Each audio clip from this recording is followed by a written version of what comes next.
Você está do lado de dentro ou do lado de fora da sua casa? Do lado de dentro ou do lado de fora do seu quarto? E você sabe como é que se determina o lado de dentro e o lado de fora das coisas? Bom, para a gente determinar o lado de dentro e o lado de fora de algo, a gente primeiro tem que determinar o que é esse algo, não é mesmo?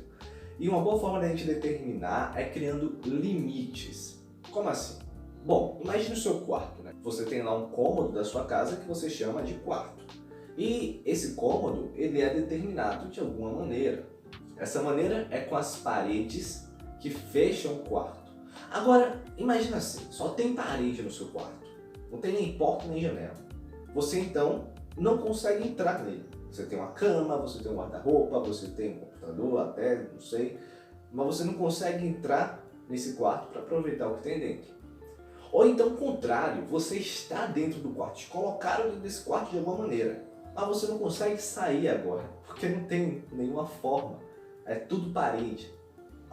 Então você tem um quarto determinado, mas você não consegue nem sair nem entrar dele. O que está lá dentro fica lá dentro para sempre. O que está lá fora fica lá fora para sempre, a não ser que se destrua as paredes. E isso não é interessante. Então, para você aproveitar da melhor forma o seu quarto, você tem o quê? Portas e janelas. Então, você tem uma porta, uma janela. Se você quiser entrar ou sair, você pode abrir a porta, abrir a janela, pular a janela, sair pela porta, enfim. Você usa elas para entrar e sair.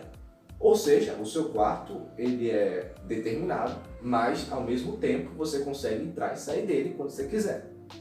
Da mesma forma funciona as nossas células. A gente tem que determinar uma célula, não é? Ela tem alguns limites. E o limite é justamente a sua membrana plasmática. Olha lá que nome complicadinho. A membrana plasmática ela delimita a célula. Basicamente ela separa o meio interior ou intracelular do meio exterior à célula, ou seja, o meio extracelular. Assim, se não tivesse essa membrana plasmática, a célula podia se confundir no meio do organismo, até se misturar com outras células e no final você nem conseguiria determinar o que é o que, não é? É como se todas as paredes que separam a sua casa caíssem. Como é que você ia saber onde é o quarto e onde é a cozinha e onde é a sala? Óbvio, você ainda ia ter características ali que poderiam ajudar, mas ia ser realmente uma tarefa mais árdua. Então, a gente pode entender a membrana plasmática como esse limite da célula. E é um limite que também serve como uma barreira. Como assim? Bom, as paredes evitam que, por exemplo, uma pessoa qualquer entre no seu quarto. As paredes também evitam que uma pessoa qualquer veja o que está dentro do seu quarto. Então você cria um limite para, não sei, seus pais, sua irmã, ou até mesmo um completo estranho que venha entrar na sua casa, dele chegar no seu quarto e ver você, ver as suas coisas pessoais, essas coisas. Então você tem uma barreira. E a membrana plasmática funciona do mesmo jeito. Você tem uma barreira. Você não consegue passar para o interior da célula e nem para o exterior. Contudo, a gente tem a porta, não é? Então, na membrana plasmática você também tem essa situação. A membrana plasmática ela tem uma coisa que a gente chama de permeabilidade seletiva. Permeabilidade seletiva basicamente diz que algumas coisas podem entrar, outras coisas não podem entrar. Algumas coisas podem sair, outras coisas não podem sair. Ela não é impermeável, ou seja, que não pode entrar nem sair nada. Mas ela também não é totalmente permeável, ou seja, que pode entrar e sair tudo. Ela é parcialmente, ela tem uma permeabilidade que é seletiva, ela escolhe. E aí a gente tem o que? As portas, que são basicamente as proteínas. Mas também existem algumas situações, né? Acontece que a metáfora não é perfeita porque a gente teria que aceitar que, por exemplo, existiriam pessoas que poderiam atravessar as paredes. Existem algumas substâncias que conseguem entrar na célula sem precisar passar pelas proteínas que regulam, né? Ou seja, sem precisar passar pelas portas. E no caso a gente tem, por exemplo, a água. A água ela entra pela célula sem precisar passar pelas portas proteicas e tal. Ela simplesmente sai atravessando pelas suas camadas de fosfolipídio. Calma, falei aqui algumas palavras meio mirabolantes para vocês. Proteínas, fosfolipídios, o que é isso tudo? Bom, vamos com calma. Primeira coisa que a gente tem que entender é que a membrana plasmática tem essa função de permeabilidade seletiva, de escolher o que entra e o que sai da célula e também de evitar que qualquer coisa entre e de evitar que qualquer coisa saia. Ou seja, ela evita perder nutrientes, por exemplo, e evita que entes patógenos, ou seja, entes que causem doenças, entrem na célula. Óbvio. Pera aí. Eita, rapaz. Antes da gente entrar nessa parte aí de estrutura, de saber como é do que é formada a membrana plasmática, a gente tem que entender um conceito, que é o de solução. Bom, solução é uma mistura homogênea. Homogêneo é basicamente quando você vê uma mistura e você não consegue identificar as coisas diferentes que estão nelas. Então, é basicamente água com açúcar, por exemplo. Você mistura água com açúcar, você não consegue ver mais açúcar, você vê uma mistura homogênea, uma água um pouquinho mais amarelada, por aí. E água com sal, por exemplo, também você não consegue saber onde é que está a água, onde é que está o sal, vira uma coisa só, que é a solução. E solução já puxa a gente para entender o que é solvente e soluto. Soluto é uma substância que é dissolvida em um determinado solvente. E solvente é justamente a substância que dissolve um determinado soluto. Então é uma coisa meio cíclica, mas você está vendo que depende. Não existe soluto absoluto, não existe solvente absoluto. Por exemplo, a gente pode ter a água como solvente universal. Quer dizer que a água ela consegue dissolver tudo? Não, ela não consegue dissolver lipídios, por exemplo. Lipídios, que um exemplo de lipídios são os óleos e as gorduras. E se a gente botar óleo e água, a gente não tem uma solução, porque a gente não tem um solvente e um soluto que reagem, sabe? Porque o óleo não é soluto para a água e a água não é solvente para o óleo. Compreende? E aí é importante para a gente entender alguns processos que acontecem nas trocas, né? Que são o da difusão e o da osmose. E aí a gente pode dizer mais ou menos que o da difusão se trata do soluto e o da osmose se trata do solvente. De que maneira? Ouça aí.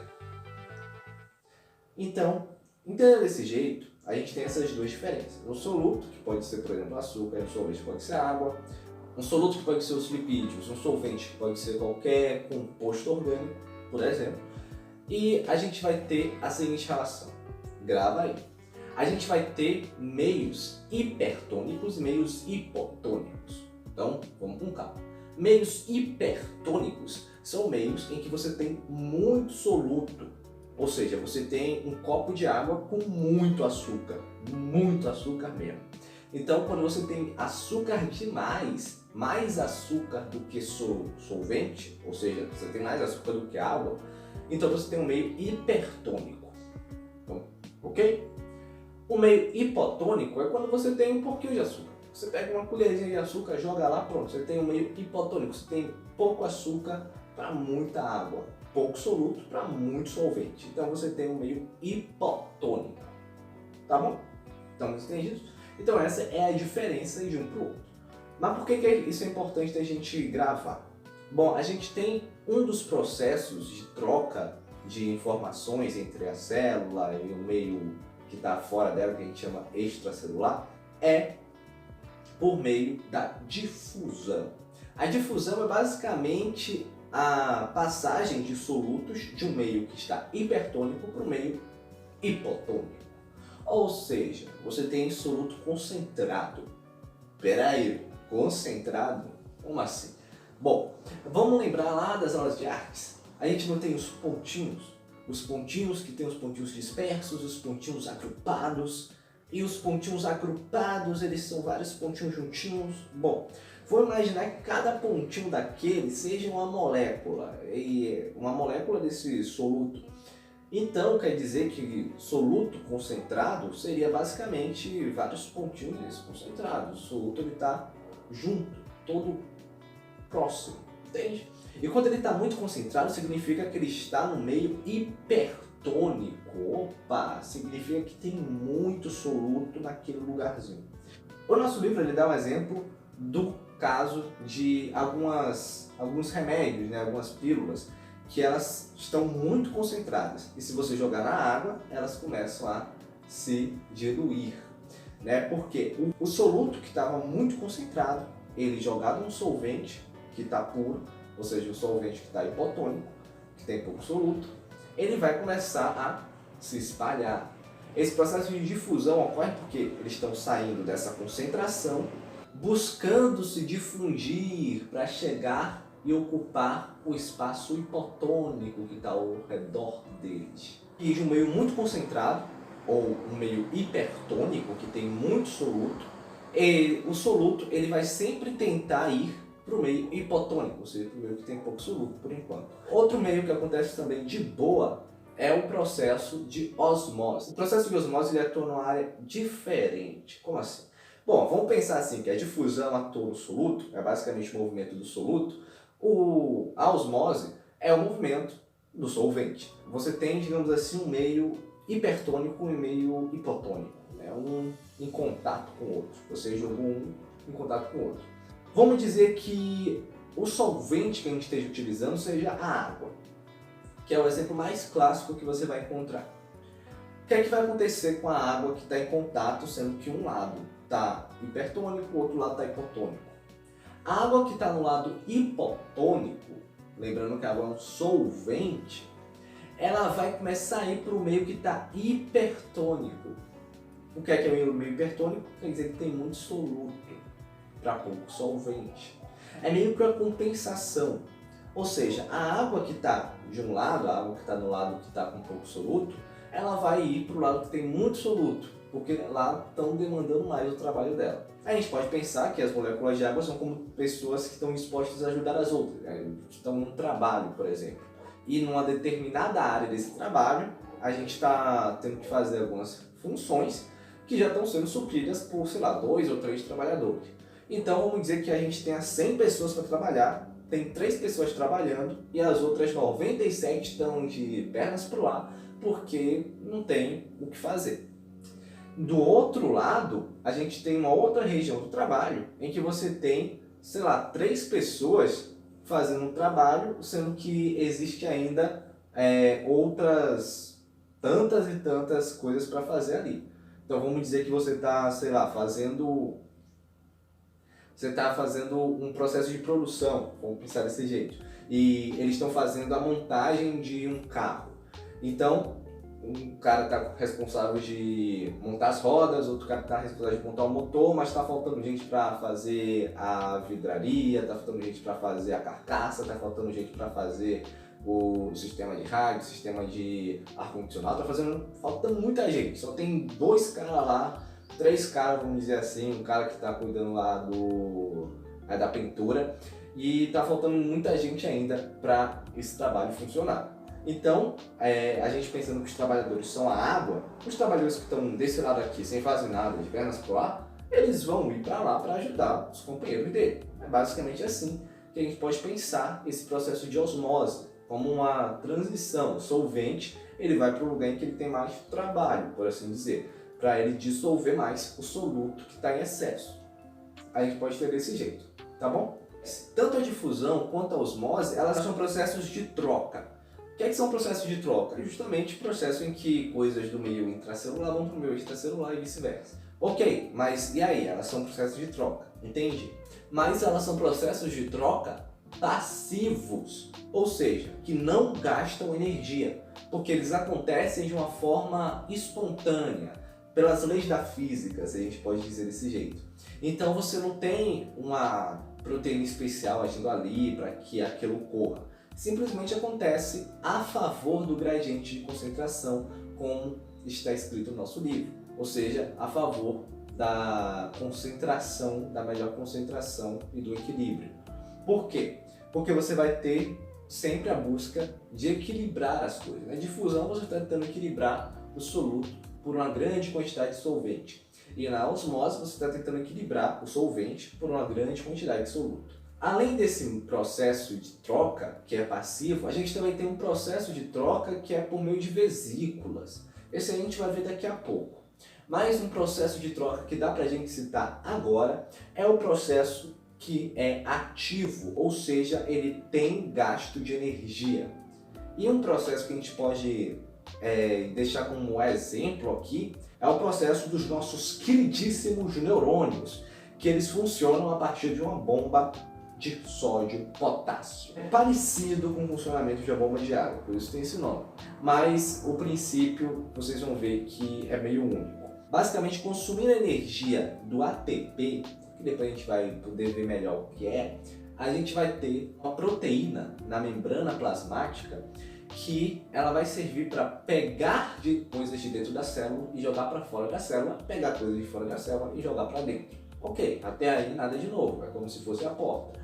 Só que ela vai pegar o que de dentro? Ela vai pegar o sódio de dentro da célula e jogar para fora da célula.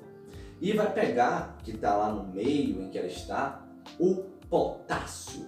E esse potássio que ela vai pegar, ela vai jogar de volta para dentro da célula. Ou seja, é um processo em que ela pega a coisa de dentro da célula, joga para fora e de fora joga para dentro. Só que ela troca substâncias, né, por assim dizer.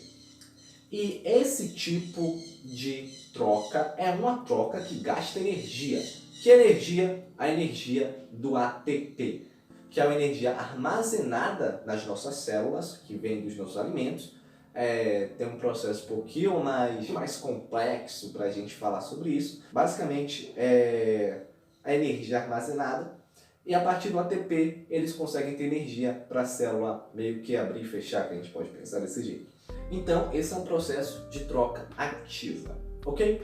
Então, a gente tem um processo de troca passiva, que é a difusão e osmose, um processo de troca ativa, que seria a bomba de sódio e potássio que tem nos nossos neurônios, e a gente tem os processos de vesícula. Ok, criação de vesícula agora. A criação de vesícula ela é bem simples da gente entender.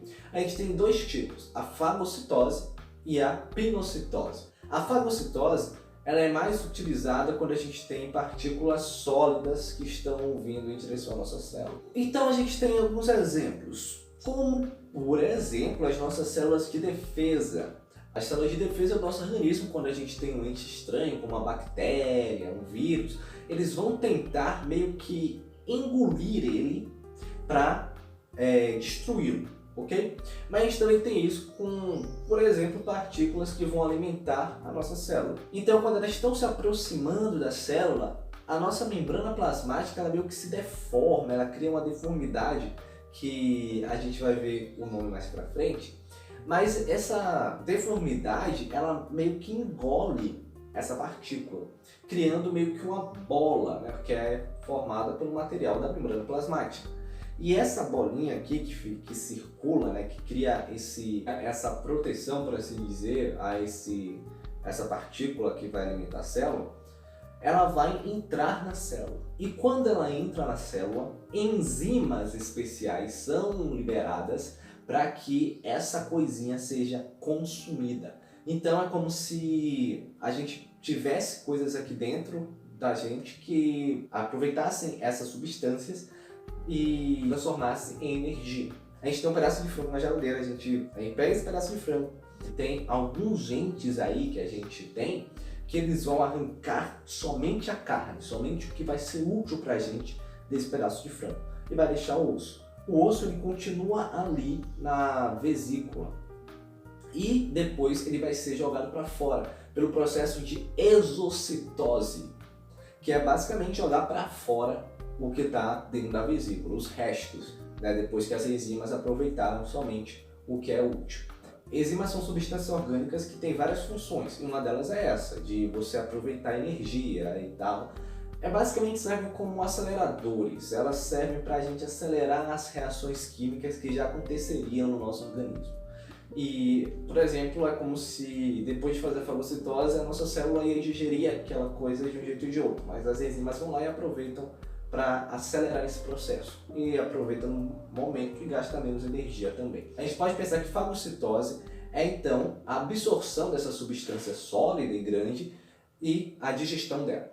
Legal. Agora, se você tem substâncias pequenininhas juntinhas ou então uma substância líquida, aí a gente já não tem uma fagocitose, a gente tem uma pinocitose. Olha só, uma pinocitose já é então essa digestão de uma substância em estado líquido ou de pequenas substâncias sólidas, bem pequenininhas. Pensando assim, acontece a mesma coisa. Entra, ela forma uma espécie de vesícula em que dentro dela a gente tem essa substância e ela é consumida pelas enzimas e depois ela é jogada para fora pela exocitose. É o mesmo processo. A única diferença é justamente o estado físico dessa substância ou então o tamanho dessa substância, né? Então, se for uma substância sólida muito grande, aí a gente já está falando de fagocitose. Se for uma substância em estado líquido, a gente está falando de pilocitose. Outra diferença é a forma como a membrana plasmática age. Com as substâncias sólidas, vocês viram que ela meio que se projeta e engole. Com as substâncias em estado líquido vai ser outra coisa. Ela na verdade vai meio que deixar essa substância entrar, então vai meio que fazendo um buraco na membrana plasmática, que não é bem um buraco, ela vai só afundando e depois ela se dobra por cima dessa substância e aí a gente tem a criação de uma vesícula. E aí acontece aquele processo que a gente acabou de falar. Ah, rapaz, e agora que a gente já falou sobre os processos de troca, né, que sai coisa da membrana, entra coisa na membrana, uma confusão só. A gente ainda tem uma outra especialização da membrana antes da gente entrar na estrutura dela. É bom a gente lembrar que a membrana ela serve para delimitar o que é uma célula e separar uma célula de outra também. E na estrutura da nossa membrana, a gente vai ter uma formação exterior chamada glicocálix. Olha lá que nome complicado.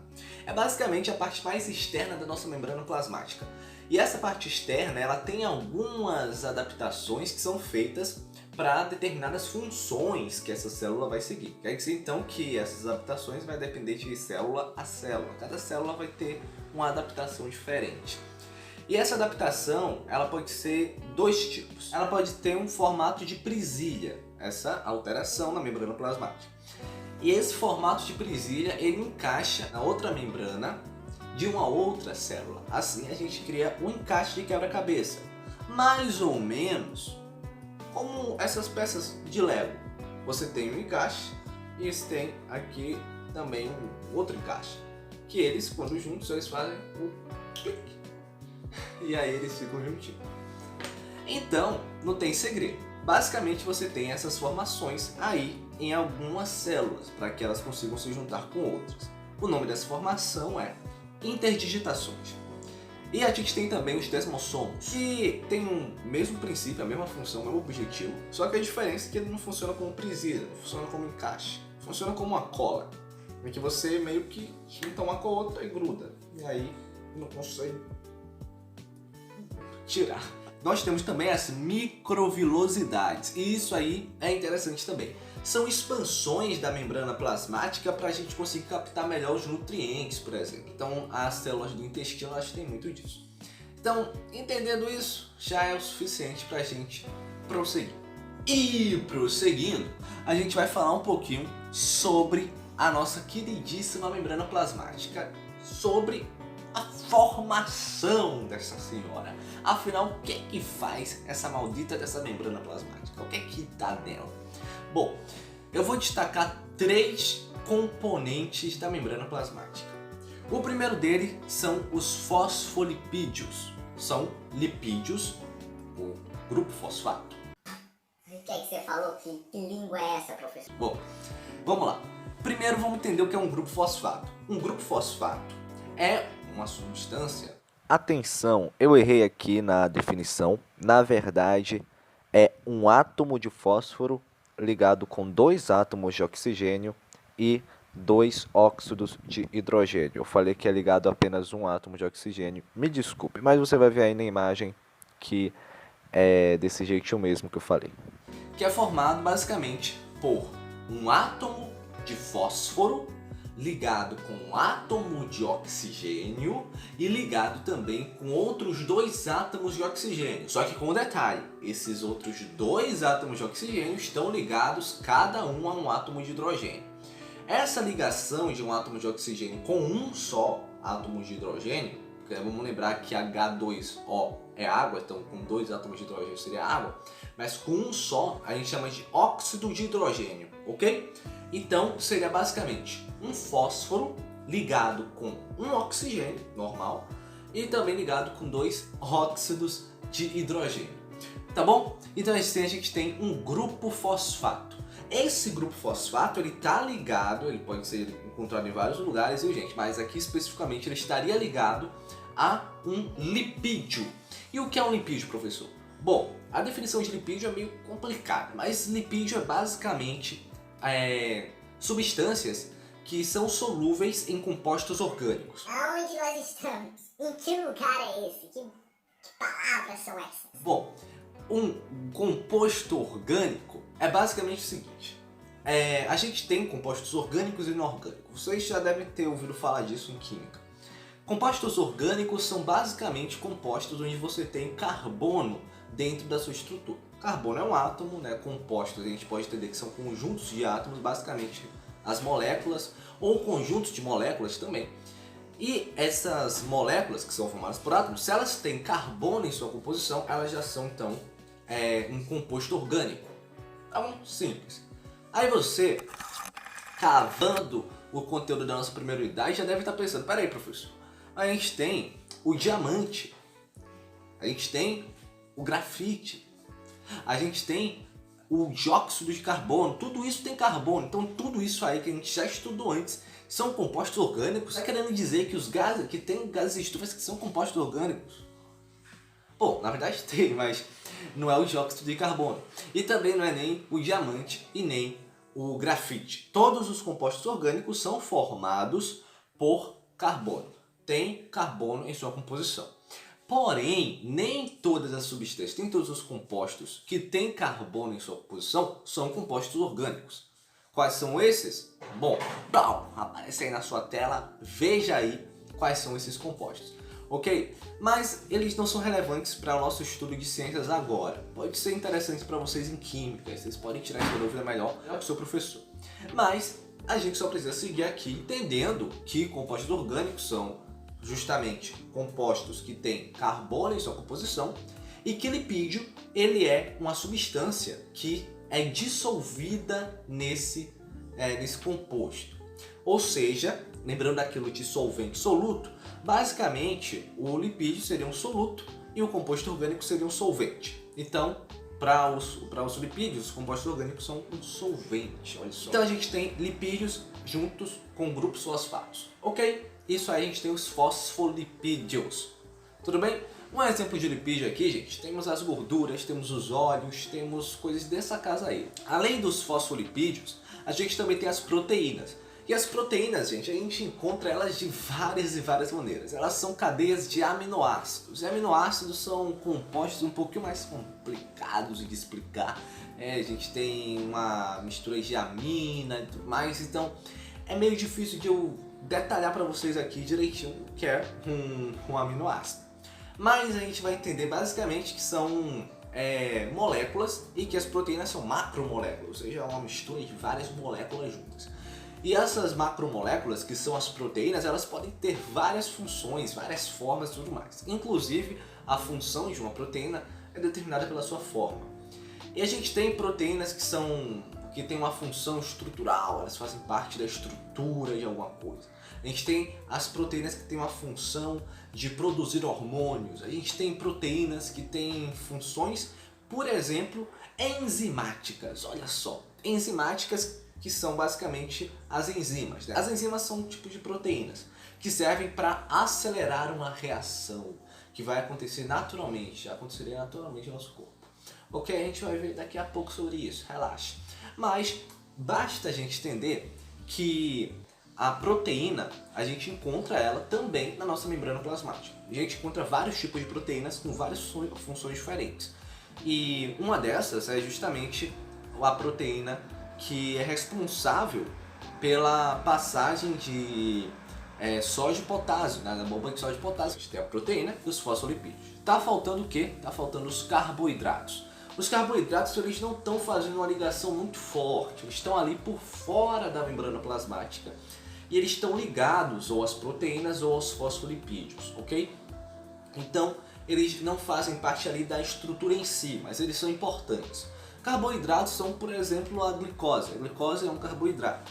E aí eles fazem parte da nossa estrutura, mas passando ali por cima, não fazem uma camada nem nada do tipo. Eles soltos assim se ligam individualmente a uma proteína ou a somente um fosfolipídio, essas coisas, ok? Então, vamos lembrar que a gente está falando de vários e vários fosfolipídios que estão espalhados nessa membrana plasmática, que inclusive recebe outro nome, é a bicamada fosfolipídica, porque você tem duas camadas de fosfolipídios, então é muito fosfolipídio. Pensa assim, você já tem que ter, eles são pequenininhos, né, em comparação a uma célula, então você tem que ter vários e vários fosfolipídios para formar, para cobrir essa célula.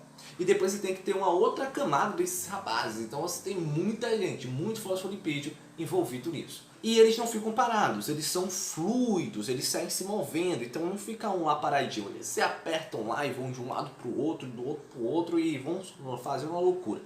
Então os fosfolipídios, eles também saem se movendo por aí, formando uma espécie de mosaico fluido. Por que mosaico? Porque são várias substâncias diferentes, lembrando um mosaico que é feito por vários pedacinhos de coisas, né, diferentes, e eles se movem, então é fluido, né? Eles saem se movendo de um lado para o outro. Esse é o modelo do mosaico fluido, que é basicamente a bicamada fosfolipídica junto com as proteínas e junto com os carboidratos se movendo dentro desse sistema, né? Não quer dizer que eles saem, vão e voltam, saem, vão e voltam. Não, eles dentro ali da membrana eles vão fazendo o arrodeio da célula. Então eu espero que estejamos tranquilos. Tenham uma boa aula. Entendidos isso, estamos entendidos. Olha só. Então, fique agora com a aula. Talvez eu deixe alguns vídeos aqui de reforço, mas é importante que você tenha anotado dúvidas e questões que você tenha enquanto você viu o vídeo. E aí você vai fazer o quê? Passar para o professor todas essas perguntas e dúvidas que você tiver, para que a gente consiga debater em sala e tirar elas da melhor maneira possível. Tudo bem? Então, valeu!